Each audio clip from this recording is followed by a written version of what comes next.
रायगढ़ किला छत्रपति शिवाजी महाराज का गौरवशाली किला है, जिसे मराठी साम्राज्य की राजधानी के रूप में स्थापित किया गया था।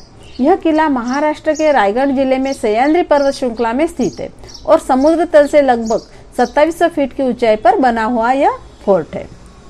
नमस्कार दोस्तों, मेरे YouTube चैनल पर आपका स्वागत है। आज हम महाराष्ट्र में जो कोकण विभाग में रायगढ़ किला है उस किले के बारे में जान लेते हैं। रायगढ़ किला न केवल मराठा साम्राज्य की ताकत का प्रतीक है, बल्कि यह भारत के स्वाभिमान और गौरव की पहचान भी है। इस किले पर जाकर छत्रपति शिवाजी महाराज के स्वराज्य के सपने को हम महसूस कर सकते हैं। तो आज हम ज्यादा कुछ नहीं बोलेंगे, लेकिन वहाँ का गाइड जो फोर्ट में हमें गाइड मिला था, वो गाइड ने अपने शब्द में छत्रपति शिवाजी महाराज का राज्याभिषेक और छत्रपति शिवाजी महाराज का जो फोर्ट है रायगढ़ फोर्ट, उसके बारे में जो उन्होंने वो शब्द में बताया, वो शब्द में हम आज आपको सुनाएंगे। तो चलिए दोस्तों, हम जान लेते हैं आगे में। रायगढ़ किले की आप अगर विशेषताएं पूछोगे तो यह एक शानदार वास्तुकला है। यह किला ऊंचे ऊंचे पहाड़ पर बना हुआ है और इसकी दीवारें इतनी मजबूत है कि इसे जीतना मुश्किल था। ऐतिहासिक महत्व, अगर 1674 में यहीं पर शिवाजी महाराज का राज्याभिषेक हुआ था और उन्होंने इसे अपनी राजधानी भी बनाई थी। यहाँ के दरवाजे और प्रवेश द्वार देखने लायक है, जिसे महादरवाजा कहा जाता है। यह बहुत भव्य और विशाल है, जो इसे अभेद बनाता है। और यहाँ पर एक हिरकनी बुर्ज भी है।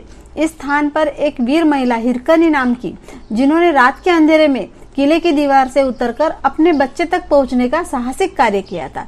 इसके कारण इस बुर्ज को हिरकनी बुर्ज भी कहा जाता है। यहाँ पर इस फोर्ट पर समाधि स्थल भी है, जो छत्रपति शिवाजी महाराज की समाधि स्थल है, जो लोगों के लिए एक श्रद्धा का केंद्र बना हुआ है। यहीं पर शिवाजी महाराज ने जलाशय और कृत्रिम तालाब भी बनाए हैं, जो दिखाते हैं कि जल संग्रह की कितनी शानदार व्यवस्था यहाँ पर की गई है। तो ये शब्द और यह सब वर्णन हम आज जो रायगढ़ किले के गाइड है उनके शब्द में आज हम इस वर्णन को पूरे शब्द में सुनेंगे। तो चलिए, रायगड किल्ला याच्याअगोदर पाहिला असेल किंवा नसेल पाहिला, परंतु रायगडाची तुम्ही आज खास भेट घेण्यासाठी रायगड किल्ल्यावर चलात। महाराष्ट्राच्या आराध्य दैवत छत्रपतींना तिवार मानाचा मुजरा करतो, आज जाऊन नतमस्तक होतो आणि माझी मी ओळख करतो। माझं नाव अक्षय जगन अवखीरकर। या रायगड किल्ल्यावरती 4 वर्ष झाले मी गाईड काम करत आहे। आज सर्वजण आपण रायगडाच्या 2000 पायऱ्या चढून वरतलात। ही रायगडाची समोरची साईड आहे बघा। आता जी लोक रोपेने रायगड किल्ल्यावर येतात ती रायगडाची पाठीमागची साईड आहे बघा। रोपे प्रकल्प 1996 साली बांधलेला बघा। मग आता पण ज्या पायऱ्या चढला त्या 2000 पायऱ्या चढून वरतला ती रायगडाची समोरची साईड आहे बघा। रायगडाचा समोरचा त्या रेल्वे लावलेला डोक पाहायला मिळतं का? टकमक टोक। रायगडाचा उत्तर टोक या साईडला येतं बघा। त्या डोकावर कडिरोड केलं जायचं बघा। शिवाजी राजाने कुणाला कडिरोड केलं नव्हता बघा, परंतु संभाजी राजाने कुणाला सोडलं नव्हतं बघा। त्याच टोकावर माल सावंतांना कडिरोड केलेला बघा। तो टकमक टोक रायगडाच्या समोरच्या साईडला येतो बघा। रायगडाच्या पश्चिम साईडला या साईडला हिरकणीचा काढा येतो बघा। जी हिरामाता आपल्या बाळासाठी जीवाची पर्वा न करता उतरून गेलेली तो हिरकणीचा काढा रायगडाच्या पश्चिम साईडला येतो बघा। रायगड किल्ल्याच्या पूर्व साईडला मध्ये या साईडला आपला राजांचा भवानीचा काढा येतो। जी भवानी माता आपल्या राजांना प्रसन्न झाली तो भवानीचा काढा रायगडाच्या पूर्व साईडला येतो बघा। आणि रायगडाच्या दक्षिण साईडला मध्ये या साईडला आपला कालकायचा खालगा येतो। अशी रायगड किल्ल्याला काही 4 टोका आहेत आणि 4 टोकाला समोर लागून काही डोंगर बघा, आणि सायरीच्या रांगा म्हणण्यात आल्या बघा। परंतु कुठलीही सायरीची पर्वतरांग रायगडाला जॉईन किंवा कनेक्टेड नाही आहे बघा। रायगड हा एक स्वतंत्र डोंगर आहे। रायगडला कुठलाही डोंगर जॉईन किंवा कनेक्टेड नाही आहे बघा। आज आपण सगळे आनंदामध्ये वरती काय म्हणतात, आम्ही रायगड पाहण्यासाठी वरती जातोय, परंतु हा पूर्वी रायगड नव्हता बघा। हा एक रायरीचा डोंगर होता। हा रायरीचा डोंगर आपल्या महाराजांच्या अगोदर जावलीच्या चंद्रराव मोरेंच्या ताब्यामध्ये होता बघा। आपल्या राजाने काय केलं, जावले चंद्रराव मोरे एक प्रेमाने पत्र बनवलं। पत्रामध्ये उल्लेख काय केला की जावले चंद्रराव मोरे, तुम्ही आमच्या आहात, आपण दोघे मराठी आहोत, आपण दोघे मिळून एक हिंदी में स्वराज्य निर्माण करूया, उभं करूया। परंतु जावले चंद्रराव मोरे और उर्मट आणि घमंडी संवाद होता। राजाला उलत्र लिहितो की तुम्ही कसे राजे, तुम्ही केव्हा जरात राजे, जावली पंतांचे खरे राजे आम्हीच आहोत। तुम्हाला उद्या असेल तर आजच या, तुमच्यासाठी मी दारू गोला आणि तो पण सुजवला. अखेरपर्यंत राज्याला विद्यात चॅलेंज केला. आपल्या राज्याने 145 निवडक सर्रा घेतले आणि त्या प्रतापगडाच्या पायथ्यापाशी गेले. प्रतापगडाच्या पायथ्यापाशी युद्ध झाला.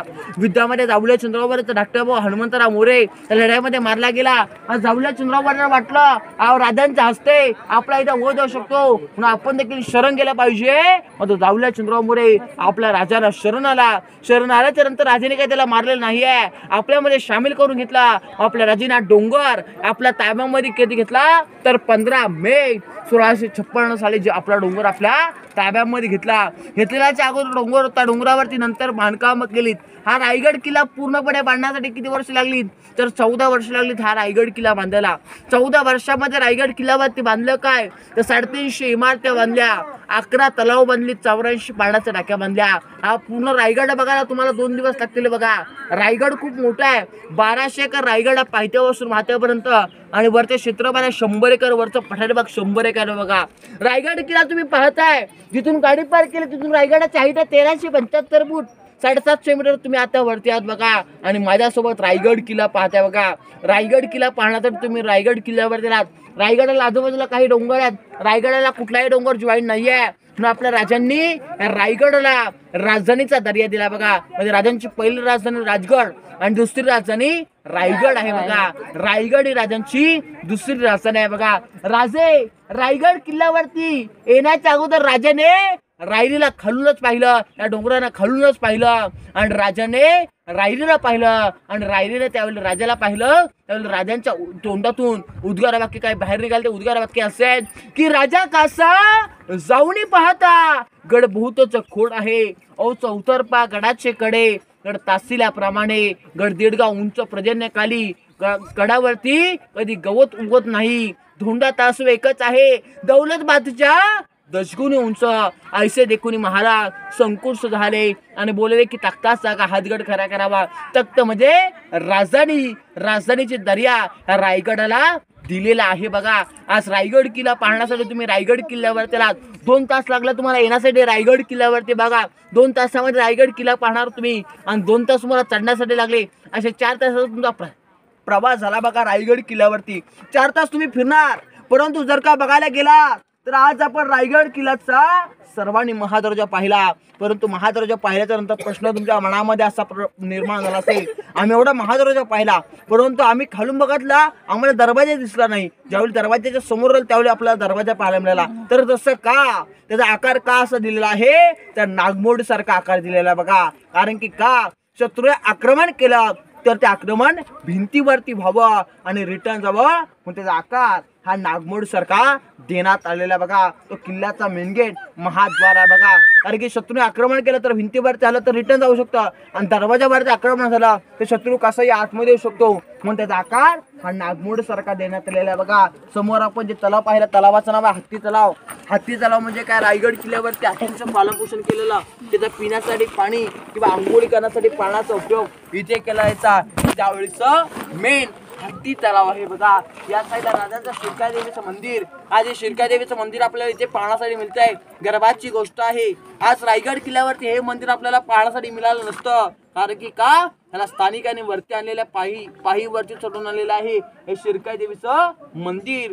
कुलस्वामिनी ही राजांची शिरकादेवीचं मंदिर या साईडला आपल्याला इथे पाहण्यासाठी मिळते. बघा आता आपण रायगड किल्ल्याचा मेन राजांची समाधी मंदिर पहिले पाहून नंतर हा बाळली किल्ला पाहणार आहात. आणि जाताना जर का तुम्हाला रोपवे भेटला तर तुम्ही रोपवेच्या खाली जाऊ शकता. बोला छत्रपती शिवाजी महाराज की जय. जाण्याच्या अगोदर एक शेर सांगतो. शेर असा आहे, अंधार पहाड झाला पाहता एक दिवा पाहिजे, अंधार पहाड झाला पाहता एक दिवा पाहिजे.